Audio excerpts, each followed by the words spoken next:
just saw this. It's a long thread that Dayo Israel did. Dayo Israel is the youth leader, the national youth leader of APC.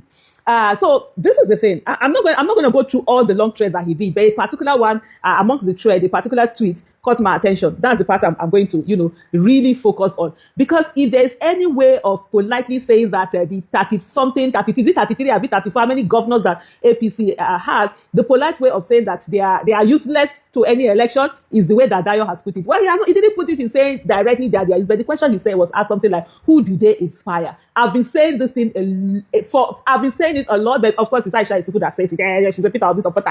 It doesn't mean anything. This is coming from national youth leader of APC. I'm sure he must be extremely frustrated. He must be extremely frustrated for him, to come out and not only say this, to put it out as a trend. And he also talked about, which I didn't even talk about on Twitter, but I'm going to put that message out, where he talked about the disunity that is in APC and the quarrels that they had in Osun that led also to all of this. But the thing he talked about here, he talked about the role that David Adeleke played, that is popularly known as, Davido. He said the third defining figure is Davido in that Osun election. When it comes to Osun election, Davido doesn't play. And there's one thing about the Adele case, for me that I find very intriguing, interesting, and something that people should imbibe is their unity in terms of standing by each other and for each other. It doesn't matter whether they have their quarrels at home and all of that. Families have quarrels and stuff, but you see that unity where they stand with each other in everything that they do. You're seeing them coming out, being all out, and just standing there. That is really inspiring. And I'm looking at it, I'm thinking of I come from also a huge family on my mother's side, the Amebenomos family.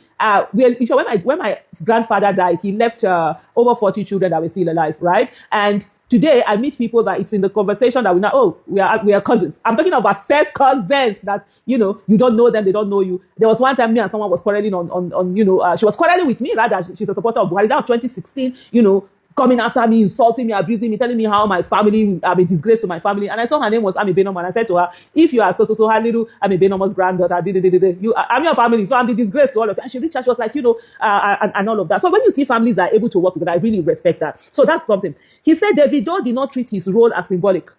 He was placed at the center of youth mobilization and used his influence, networks, music, digital reach, and personal credibility to connect the campaign to a generation.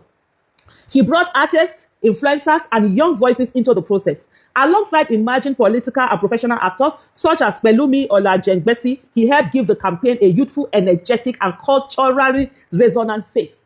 At the end of the day, the youth are the face of campaign, especially in Nigeria of today, because the youth have the number, they have the energy, they have the credibility, they have the technical know-how, they are tech savvy, they have capacity to mobilize, they also have capacity to raise funds. These are, Nigerian youth have never been this blessed until this generation, and they make impact. And sometimes, if you don't understand the power that you have, you end up losing it. And I do agree, yes, sometimes you need someone that is able to resonate and bring all of that together. He said, why the opposition deliberately, and this is the national youth leader of APC, say, why the opposition deliberately activated its most recognizable young figures, our party largely relied on a structure dominated by governors, senators, and former office holders. These leaders are important, he said, but we must ask a hard question.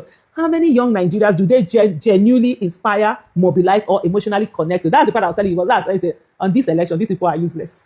They are as useless as the P in psychology. You understand? Because they are not sure. They are a liability. They are baggage. Many people are angry at these governors. Many people are angry at these senators. Many people are angry at the policies, the suffering they make people go through, and all of that. And they are the face of those campaigns. What do you think is going to happen? Anyway, let me not loud it too much. Let them continue with those governors. So when people are coming to say, APC have that, APC have 30-something liabilities, not 30-something governors. Yeah, they are governors by name, but they are liability to the campaign. They're not going to mobilize anyone. In short, even those who even think, whether even they think about the Tinubu matter, when they see those governors, those are the things that we vest them and say they are not doing. He now said, who are the Davidos in APC? Who are the young men and women within our movement who are willing to put their influence, creativity, reputation, and network visibly on the line for the party?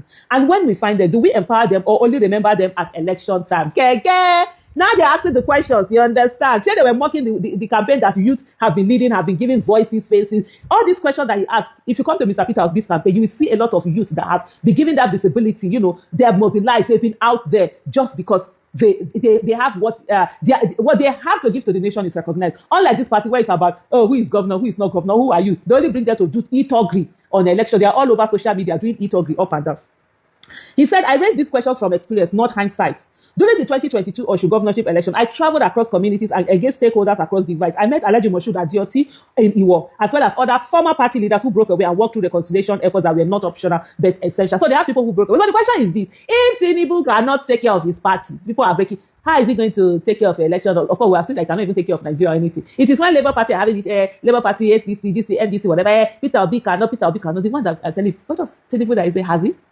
Anyway, he said when an emergency meeting of the National Working Committee was convened during the campaign, the then National Women Leader, her deputy, and I traveled to Abuja and returned immediately by a personally funded chartered flight to continue field operations.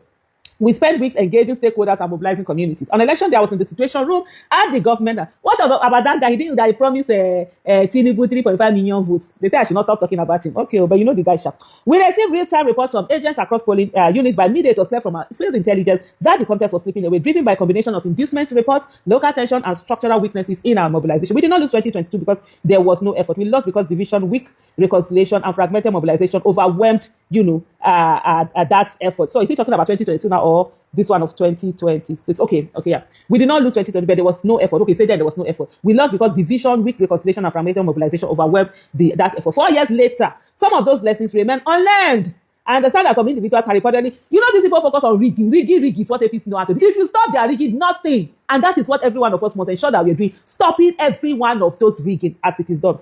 He said, I understand that some individuals had reportedly been working for months before this election, yet the constitutionally recognized National Youth Wing was not meaningfully engaged. Even when I personally reached out and offered support, I was referred to an individual who promised to call me. I reached out again, but that call never came. This is not about individuals, it is about institutional culture that sidelines its own structures while relying on ad hoc arrangements during election. No organization that disregards its own constitutional organs can consistently win complex statewide contests. It is also important to state a difficult but necessary truth. Since the inauguration of the campaign council, the National Working Committee did not meet to formally review progress, assess strategy, or recalibrate direction. In any serious political organization, that absence of structured oversight is not a minor administrative gap, it is a strategic weakness. The National Youth Wing should not be activated only to fill stage.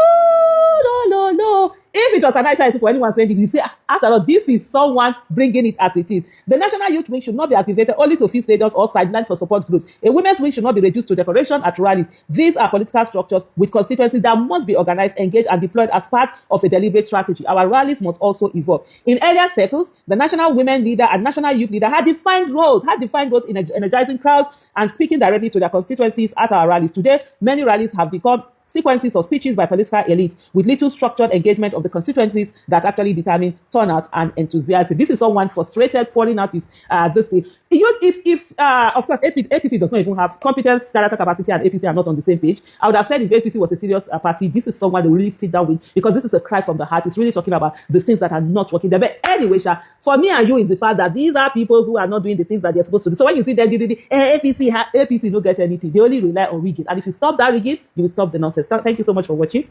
Bye. Yes, it is true. The Osun election that was just concluded has proven that all the governors supporting Tinubu are liabilities, and that is what Aisha Yusufu is confirming here. See how 15 of them went to Osun State and they left there at midnight when they saw the handwriting on the wall. It baffles me when people come out and tell you that Tinubu allowed free and fair election. So he wouldn't have allowed free and fair election. Really? So he would have rigged it, because that is another indictment on their side.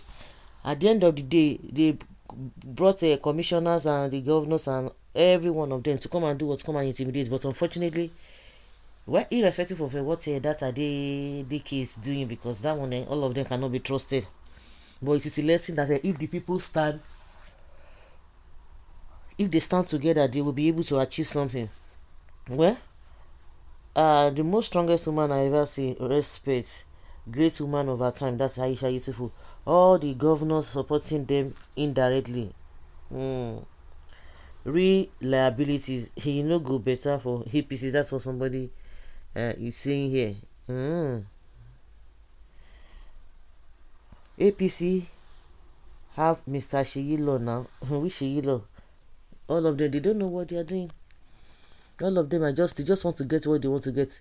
But unfortunately, they don't know that they are building nonsense. They think they are building structures, they are building bridges. But they are just embarrassing themselves. Like seriously, all of them ran away. We know that there's a reason why they are supporting him. It's not because they like Tinubu, all of them. And we are here to wait until they will start confessing. But in their euphoria of a fakeness, let them continue to feel that they are important and make Tinubu feel important. Yes, like Rufai Hussein said, that when Tinubu saw that they were failing, that was why he quickly called Adeleke, not because of anything. And to make matter worse, Festus Keyamo came out and said agreement is agreement. Asau now. No, Asau now.